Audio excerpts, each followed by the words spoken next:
Okay, so here's the Mudrocker front fender.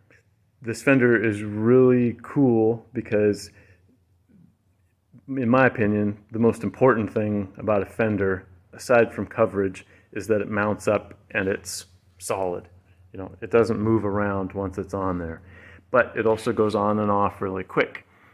You've got the fairly common SKS Velcro straps with the silicone rubber backing to them.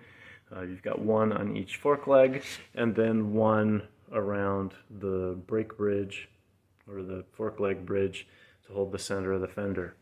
It mounts up straight and easy, and it's going to hold up through a lot of heavy duty wet weather riding. And really, what more are you looking for out of a fender? Easy on, easy off, so you can put it on when you want it, take it off when you don't, or when you're cleaning things up. And it's simple installation.